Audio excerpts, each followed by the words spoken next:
त्रिया चरित्र जाने न कोई खसम मार कर सती जो हुए।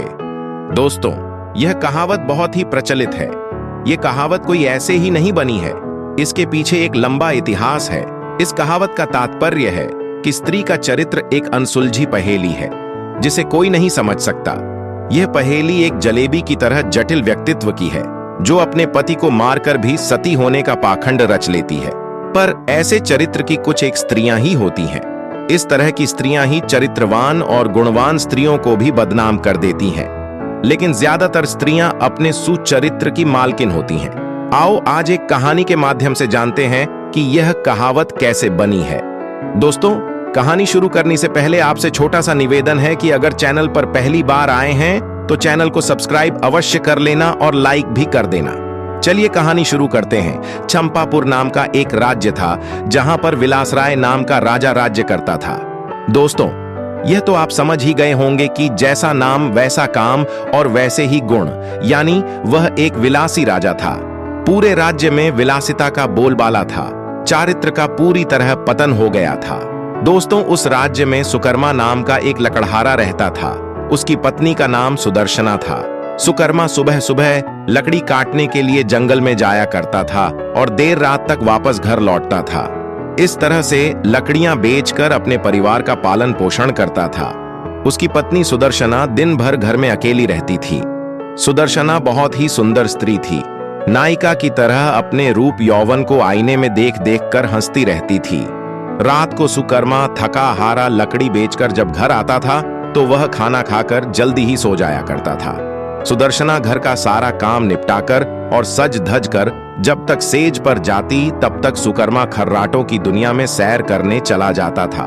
बेचारी सुदर्शना मन झकझोर कर सेज पर मायूस होकर सोने की कोशिश करती, लेकिन आंखों के आंसू भला कैसे सोने देते। दिन में घर गृहस्थी का सारा काम करती और बाजार से सामान भी खुद ही खरीद कर लाती थी। एक दिन क्या हुआ कि सेठ कहीं गया हुआ था और उसकी दुकान पर उसका बेटा कृपामणि बैठा था। वह बहुत ही सुंदर और जवान था। जैसे ही सुदर्शना ने कृपामणि की सुंदरता को देखा तो वह उसकी जवानी पर मोहित हो गई। सेठ का बेटा भी अभी कुंवारा था, उसकी शादी नहीं हुई थी। सेठ के बेटे कृपामणि ने भी सुदर्शना जैसी सुंदर और युवा स्त्री को पहली बार देखी था, इसलिए वह भी उसकी ओर फिदा हो गया। दोस्तों, जब दो जवान दिल प्यार से मिल गए तो अब बदन मिलना भी स्वाभाविक हो गया था। अब कृपामणि ने भी मिलने के लिए एकांत स्थान ढूंढ लिया था। सुदर्शना भी कृपामणि से मिलने के लिए उतावली हो रही थी और रोजाना की तरह सुकर्मा के सो जाने पर चिंतामणि से मिलने जाने लगी और सुबह होने से पहले ही वह वापस घर आ जाती थीं। दोस्तों, एक दिन सुकर्मा जंगल में लकड़ी काटने जा रहा था तो उसने देखा कि एक साधु जंगल में बेहोश पड़ा है। सुकर्मा ने साधु पर दया आ गई। जैसे ही सुकर्मा ने उस साधु पर ठंडे जल के कुछ छींटे मारे तो साधु ने आंखें खोल दी। होश आने के थोड़ी देर बाद ही उसके शरीर में थोड़ी ऊर्जा आ गई और वह चलने फिरने करने लग गया। सुकर्मा ने उस साधु से आग्रह किया कि कुछ दिन वह उसके घर में विश्राम करें। सुकर्मा के आग्रह को साधु महाराज टाल नहीं सके और रात को वे साधु महाराज सुकर्मा के साथ उसके घर आ गए। दोस्तों, साधु को देखकर सुदर्शना आग बगुला हो गई क्योंकि उसे लगा कि अब उसकी चोरी पकड़ी जा सकती है। इसलिए वह साधु को घर में नहीं ठहरने की जिद पर अड़ी रही। सुकर्मा ने उसको समझाते हुए कहा कि साधु महाराज बस 2-3 दिन ही रहेंगे। इस पर सुदर्शना राजी हो जाती है और साधु के लिए आंगन में खाट बिछा देती है और रात में खाना खाकर सो जाते हैं। सुकर्मा भी खाना खाने के तुरंत बाद ही सो गया था, लेकिन सुदर्शना की आंखों में नींद कहां थी। उसकी आंखों में तो कृपामणि की सूरत बसी हुई थी। उसका मन तो कृपामणि के ख्वाबों में जा रहा था। यौवन में जो मन में बसा था उसी के तन की ज्यादा जरूरत होती है। सुदर्शना को अपना जलता हुआ बदन महसूस होने लगा। उस जलते हुए बदन की आग बुझाने के लिए उसे कृपामणि के सागर की आवश्यकता थी। सुदर्शना उठी और उसने देखा कि सुकर्मा खर्राटे लेकर गहरी नींद ले रहा है। तब वह साधु के पास गई। साधु भी चुपचाप लेटा हुआ था, लेकिन सुदर्शना ने उसे सोता हुआ समझ लिया और फिर वह 16 सिंगार करके कृपामणि से मिलने के लिए घर से चल दी। साधु तो एक अनजान व्यक्ति के घर में ठहरा हुआ था और सुदर्शना ने उसे बड़ी मुश्किल से घर में ठहरने दिया था। सुदर्शना के व्यवहार को देखकर साधु समझ गया था कि दाल में जरूर कुछ काला है। साधु महाराज मन ही मन सोच रहा था, इसलिए उसे नींद नहीं आ रही थी। जब सुदर्शना उसके पास यह जानने के लिए आई कि साधु सो रहा है या जाग रहा है, तब उसने सोने का बहाना बना लिया। लेकिन सुदर्शना ने सोचा कि साधु सो रहा है और उसने सुदर्शना को घर से जाते हुए देख लिया था। साधु ने यह भी देख लिया था कि भोर होने से पहले ही सुदर्शना वापस घर आ गई थी। उसे अब सारा माजरा समझ में आ गया था। दूसरे दिन सुकर्मा जब जंगल से लौटा तो साधु ने उसे अपनी पत्नी से सावधान रहने को कहा और यह भी कहा कि उसकी पत्नी किसी से मिलने रात को कहीं जाती है। इस पर सुकर्मा को सुदर्शना पर बहुत गुस्सा आया और उसने सुदर्शना को मारा पीटा और आंगन में उसके हाथ पैर बांधकर सो गया। सुकर्मा के मकान के पड़ोस में हीरालाल नाम का एक आदमी रहता था, जिसकी पत्नी का नाम श्यामाबाई था। सुदर्शना की तरह श्यामाबाई भी एक चरित्रहीन स्त्री थी। उसका भी एक यार था। इस तरह से दोनों एक ही तरह की तस्तरी पर सवार रहती थीं। इसलिए दोनों घनिष्ठ सहेली बन गई थीं। दोस्तों, कहानी बहुत ही प्रेरणादायक और दिलचस्प होने वाली है, इसलिए कहानी को अंत तक जरूर सुने और चैनल को सब्सक्राइब भी करते रहना। दोस्तों, दोनों सहेलियां एक दूसरे के संदेश लाने ले जाने का काम भी करती थीं। इसलिए दोनों स्त्रियां एक दूसरे के प्रेमियों से भली भांति परिचित थीं। उस रात जब काफी देर तक सुदर्शना नहीं आई तो कृपामणि को चिंता होने लगी। वहीं भागा भागा श्यामाबाई के घर आया और सुदर्शना को बुला लाने के लिए श्यामाबाई से कहने लगा। जैसे ही श्यामाबाई उसके के घर गई तो उसे खंभे से बंधा पाया। श्यामाबाई ने कृपामणि का संदेश सुदर्शना को बताया तो उसने अपने बंधे होने की मजबूरी बता दी। यह सुनकर श्यामाबाई ने कहा, ऐसा कर, मैं तेरे हाथ पांव खोल देती हूं, तू कृपामणि से मिल ले, तब तक मैं यहां बंधी रहूंगी। यह सुनकर सुदर्शना की आंखें खिलखिला उठीं और वह अपनी जगह श्यामाबाई को बांधकर कृपामणि से मिलने चली गई। साधु महाराज ये सब टकटकी लगाकर देख रहे थे। जैसे ही रात में जब सुकर्मा की नींद खुली तो उसे सुदर्शना पर थोड़ी दया आई और उसने सोचा कि उसने कुछ ज्यादा कठोर रूप धारण कर लिया है, अब सुदर्शना को खोल देना चाहिए। लेकिन मन ने कहा, अगर वह फिर से अपने प्रेमी से मिलने चली गई तो क्या होगा। इसलिए उसके पास अब इस सवाल का कोई जवाब नहीं था। उसने सोचा कि एक बार यदि सुदर्शना वचन दे दे कि वह अपने प्रेमी से मिलने नहीं जाएगी, तब मैं उसे खोल सकता हूं। और उसने जोर से आवाज लगाई, कलंकिनी, अगर मुझे तू यह आश्वासन दे दे कि तू उससे मिलने नहीं जाएगी तो मैं तेरे बंधन खोल दूंगा। लेकिन वहां पर तो सुदर्शना नहीं बल्कि श्यामाबाई बंधी हुई थी।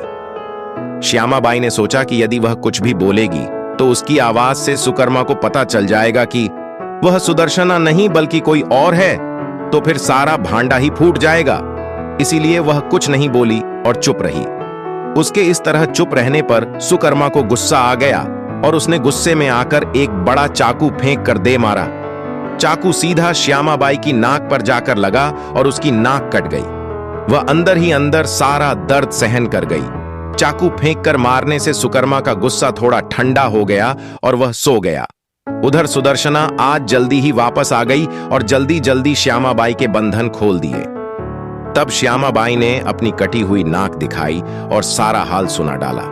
सुदर्शना ने सुनकर कहा, अब क्या हो सकता है, और श्यामाबाई अपने घर को चली गई और सुदर्शना फिर से उसी खंभे से बंध गई। साधु बाबा चारपाई पर पड़े पड़े सारा त्रिया चरित्र देख रहे थे। थोड़ी देर बाद जब सुकर्मा की नींद खुली तो उसने अपनी पत्नी सुदर्शना से फिर कहा, देख, तू अब भी मुझसे सच सच कह दे और मुझे यह वचन दे दे कि तू फिर कभी उससे मिलने नहीं जाएगी तो ठीक रहेगा। नहीं तो जिस प्रकार मैंने तेरी नाक काटी है वैसे ही तेरा कान भी काट दूंगा। फिर तू नकटी और बूची हो जाएगी, तब तेरा घर से निकलना ही मुश्किल हो जाएगा। यह सुनकर सुदर्शना के दिमाग में एक षड्यंत्रकारी युक्ति सूझी, क्योंकि उसे पता था कि नाक तो उसकी नहीं श्यामाबाई की कटी है और इस बात का पता सुकर्मा को नहीं है। इसीलिए इस नासमझी का फायदा उठाना चाहिए। दोस्तों, तब उसने त्रिया चरित्र दिखाते हुए नाटक करना शुरू कर दिया और जोर जोर से रोना शुरू कर दिया। रोते रोते बोली, ये मर्द लोग बड्ढे बेरहम होते हैं, अपनी पत्नी पर झूठा इल्जाम लगाकर उसकी नाक काट देते हैं। मैं कोई कुल्टी स्त्री नहीं हूं जैसा कि तुमने मुझ पर आरोप लगाया है। मैं एक पतिव्रता स्त्री हूं और मैं आज तुम्हें यह सिद्ध करके दिखा दूंगी कि मैं कितनी पतिव्रता हूं। ऐसा कहकर उसने आसमान की ओर देखा और भगवान से कहने लगी, हे प्रभु, आप मेरी बात ध्यान से सुनो और मेरे साथ न्याय करो। मैं यदि तन, मन और वचन से एक पतिव्रता नारी हूं, तो मेरे पति ने मुझ पर बदचलन होने का आरोप लगाकर जो मेरी नाक काटी है, वह नाक फिर से जुड़ जाए और एक पतिव्रता स्त्री क्या होती है यह पूरे जग को पता चल जाए। और वह ओम नमो भगवते वासुदेवाय मंत्रों का जाप करने लगी। इसके अलावा वह कुछ नहीं बोली और चुप रही। सुकर्मा यह सब देख और सुन रहा था। अभी 3-4 बार ही मंत्र का जाप हुआ था कि सुदर्शना चीख पड़ी और कहने लगी, मेरी नाक जुड़ गई, मेरी नाक पहले जैसी हो गई।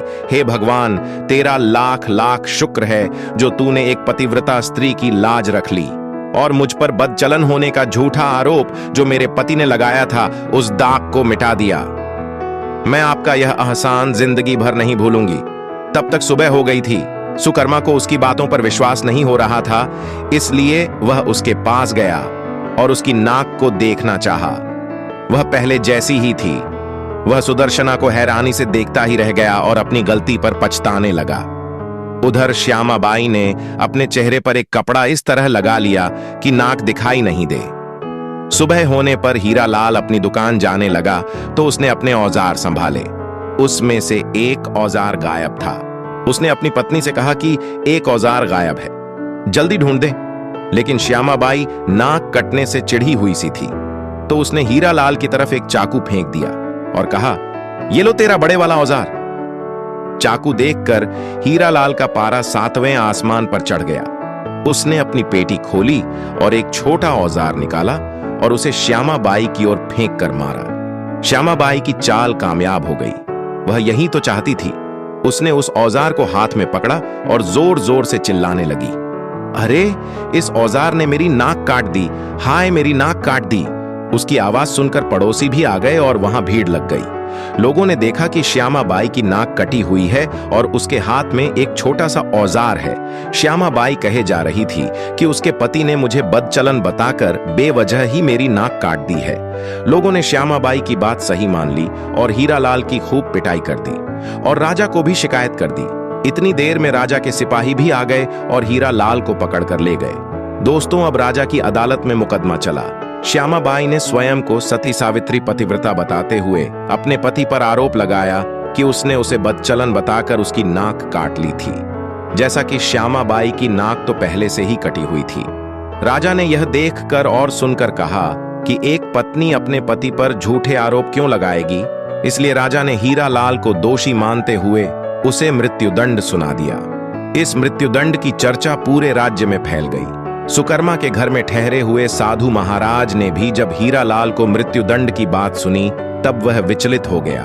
उसे दोनों स्त्रियों के त्रिया चरित्र का संपूर्ण ज्ञान था, जिसकी चपेट में एक निर्दोष व्यक्ति हीरालाल आ रहा था और अपनी जान से हाथ धो रहा था। तब वह राजा के पास गया और संपूर्ण घटनाक्रम राजा को कह सुनाया। राजा ने सुकर्मा और सुदर्शना को दरबार में बुलाया और क्रोधित होकर सारी बातें सच सच बताने के लिए कहा।